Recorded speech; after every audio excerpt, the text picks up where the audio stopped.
In 2024, the average length of time to take in 9 innings of a Major League Baseball game was 2 hours and 36 minutes. Keep in mind, that's an average of the total games played last year of 2,429 amongst 30 teams.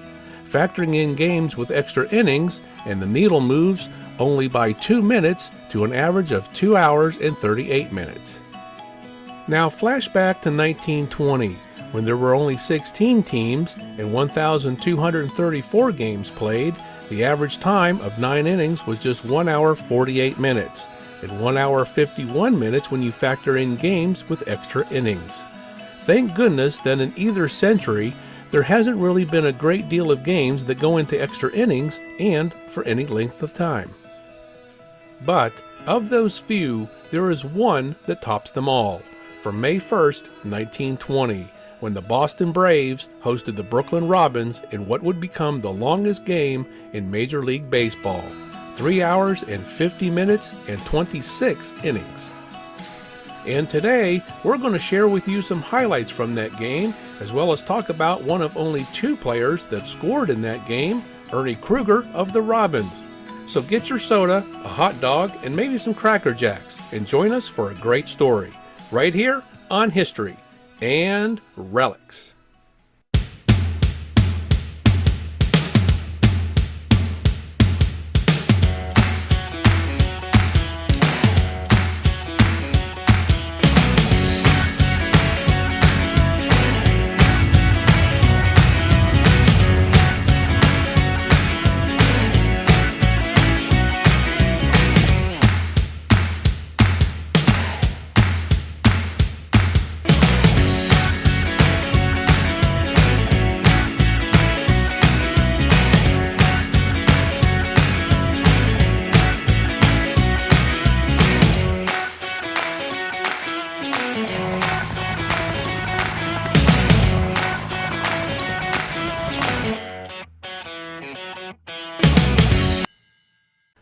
Ernest George Krueger was born on December 27, 1890 in Chicago, Illinois. Ernie attended Crane High School, where he was a 3-sport letterman. He then entered Lake Forest College in 1911, where he continued being lettered in football, basketball, and baseball. He was made captain in all 3 sports and was all-conference in football and all-state in basketball. As a catcher for the baseball team, he caught the attention of a Cleveland Nap scout who persuaded him to sign with their American Association farm team, making him ineligible to compete at the intercollegiate level. In 1912, he made his professional baseball debut with the Class D Traverse City Resorters of the Michigan State League. He would advance to Major League Baseball in 1913 with the Cleveland Naps. In 1915, Ernie graduated Lake Forest College with a degree in History and Political Science. That same year, he played for the New York Yankees, and in 1917, he went on to the New York Giants, where he helped them win the 1917 National League pennant before continuing his catching efforts with the Brooklyn Robins that same year until 1921. Ernie's final year in the majors was 1925 with the Cincinnati Reds. However, he continued to compete in the professional ranks until 1933, playing for Minneapolis, Nashville, and New York. He finished his career with a .294 career batting average. After retiring from baseball, he became the section manager for Marshall Fields and Company, retiring in 1955. He stayed active, playing in the Old Timers Baseball Association and playing golf. He and his wife, Ruth Talcott, settled in Waukegan, and in 1971, the city named a street in his honor.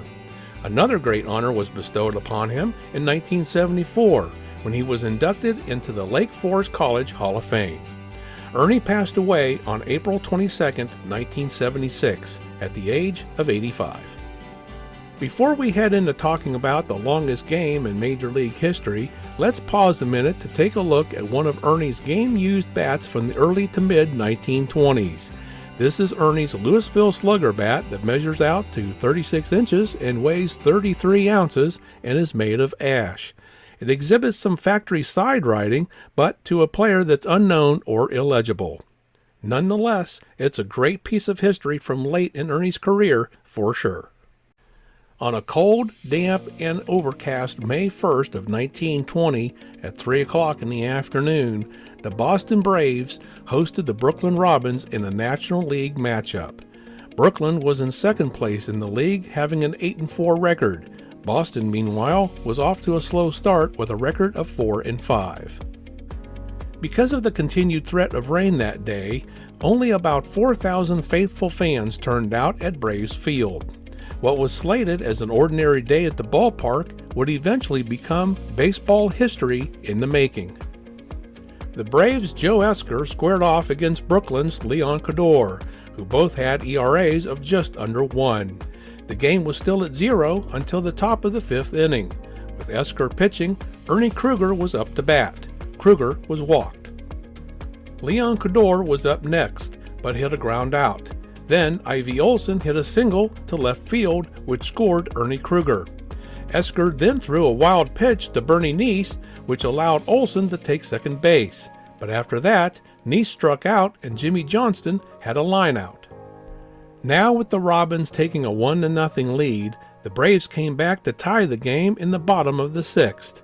Les Mann was at bat to face Krueger, but he hit a ground out. Walton Cruz was up next, who hit a triple. Walter Hoke then hit a fly ball to left field. Tony Bokel then came up to the plate to hit a single to center field. Bokel tried to score from first base but was taken out at home on what would be a key relay play from Wally Hood to Krueger to Krueger, preventing the Braves from taking the lead. Nonetheless, Bokel's hit did allow Cruz to score a run for the Braves, which tied the game at 1 apiece. The out at home from the Robins set the tone for the rest of the game, as neither team would be able to score again. Finally, after 3 hours and 50 minutes and 26 innings of play, the game was called on account of darkness, ending things in a 1-1 tie. An interesting piece of statistical data on this game belongs to Walter Henry Hoke, who was the first baseman for the Braves. Walter holds the Major League record for the most putouts by an infielder in a single game, with 42. But the most impressive part of the game was the pitching, as both starters pitched the entire 26 innings. Leon Krueger scattered 15 hits, walked 5, and struck out 6 for the Robins, while Boston's Joe Esker allowed only 9 hits while walking 4 and striking out 7. Esker went on to win 20 games the next season, the best year in his career. Krueger finished the 1920 season with the 10th best ERA in the league and helped the Robins to win the National League pennant that year. However, the Robins would lose to the American League Cleveland Indians in the World Series 2-5. At the time, nobody knew how many pitches were thrown by either pitcher on that gloomy May day in 1920. But some 30-plus years later, Esker and Krueger each estimated that they may have thrown somewhere between 250 to 300 pitches. Pitching performances such as this were pretty rare, but not unknown. The previous recorded longest game was in 1906 when Jack Combs of Philadelphia and Boston's Joe Harris pitched all 24 innings. Esker himself went for 20 in 1919 and is the only man to reach that mark twice. So you might be asking yourself, when was the next longest recorded Major League game? Well, you would have to fast forward to September 11th, 1974, when the St. Louis Cardinals defeated the New York Mets 4-3 in 25 innings. This game is tied with one that happened 10 years later on May 8th, 1984, when the Chicago White Sox beat the Milwaukee Brewers 7-6 in 25 innings. As for our featured game between the Robins and the Braves, fortunately the Braves had the day off the next day after this longest game, and that was because Sunday games were not allowed in Boston at the time. However, the Robins took a train home, where they played the Phillies in 13 innings before losing 3-4. Then they had to return to Boston to wrap up the series with the Braves. The two teams battled through another 19 innings that Monday, with the Braves squeaking out a 2-1 win. Factoring in that the Robins and the Braves started their series on April 30th and lost that game as well after 9 innings, The Robins fought through a total of 67 innings in 4 days without a single win to show for their efforts. Thank you for joining us today. We hope you enjoyed our program. If you like our content, we ask that you give us a thumbs up, a like, share with your friends, subscribe to our channel, and ring that notification bell so you always know when our new content is published. And all of this costs nothing, but means a lot to us and keeps us growing. You may also leave us a tip if you choose. The address is provided here on your screen, and a link is provided in the description area below. So until next time, everyone, this one is history.